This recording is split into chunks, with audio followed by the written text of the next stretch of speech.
Hello बच्चों, आपसे हम आज स्पेशली ईपी बोर्ड अर्थशास्त्र के पेपर के बारे में बात करने के लिए इकट्ठा हुए हैं। और मैं आपसे आज उन्हीं प्रश्नों का बात करूंगा जो बोर्ड परीक्षा के लिए, यानी कि जो 24 फरवरी को परीक्षा होने वाला है उसके लिए इम्पोर्टेंट है। तो आप सभी अपना कॉपी पेन ले लीजिए और मैं जो प्रश्न बता रहा हूँ उन प्रश्नों को तैयार करिए।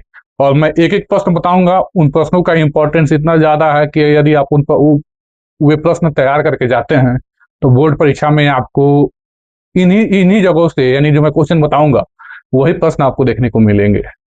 अब कैसे उनको प्रश्न देखने को मिलेंगे, क्योंकि वो प्रश्न मैं वही बताऊंगा जो बार बार रिपीट होता है। तो चलिए मैं पहला प्रश्न बताता हूँ। सबसे पहला प्रश्न है, सीमांत उपयोगिता को परिभाषित कीजिए। सबसे पहला प्रश्न क्या है? सीमांत उपयोगिता को परिभाषित करिए।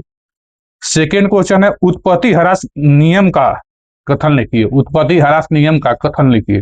दूसरा क्वेश्चन है, उत्पत्ति ह्रास नियम का कथन लिखिए। तीसरा क्वेश्चन है, सकल निवेश को परिभाषित करिए। सकल निवेश को परिभाषित करिए। चौथा क्वेश्चन है, बैंक क्या है? चौथा क्वेश्चन क्या है? बैंक क्या है? बैंक के कार्य लिखिए तथा केंद्रीय बैंक के कार्य लिखिए या रिजर्व बैंक के कार्य लिखिए। ठीक। अगला क्वेश्चन है, भुगतान संतुलन में से आप क्या समझते हैं? भुगतान संतुलन से आप क्या समझते हैं? फिर अगला क्वेश्चन है, अर्थशास्त्र की विषय वस्तु पर प्रकाश डालिए। अर्थशास्त्र की विषय वस्तु पर प्रकाश डालिए। अगला क्वेश्चन है, अर्थशास्त्र की विषय वस्तु पर प्रकाश डालिए। अगला है, मांग में परिवर्तन। मांग में परिवर्तन एवं मांगी गई मात्रा में क्या अंतर होता है, बताइए। अगला क्वेश्चन है, समष्टि अर्थशास्त्र के अर्थ को स्पष्ट करते हुए परिभाषित कीजिए। फिर अगला क्वेश्चन है, वस्तु विनिमय प्रणाली से आप क्या समझते हैं? वस्तु विनिमय प्रणाली से आप क्या समझते हैं?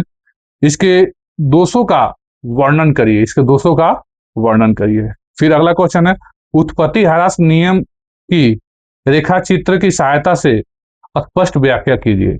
स्पष्ट व्याख्या कीजिए। फिर है, राष्ट्रीय आय की विभिन्न संकल्पनाओं को वर्णन कीजिए। राष्ट्रीय आय की विभिन्न संकल्पनाओं का वर्णन कीजिए। फिर अगला क्वेश्चन है, सरकारी बजट क्या है? इसके उद्देश्यों को बताइए। फिर अगला क्वेश्चन है, भुगतान संतुलन से आप क्या मत समझते हैं? व्यापार संतुलन और भुगतान संतुलन में भेद कीजिए।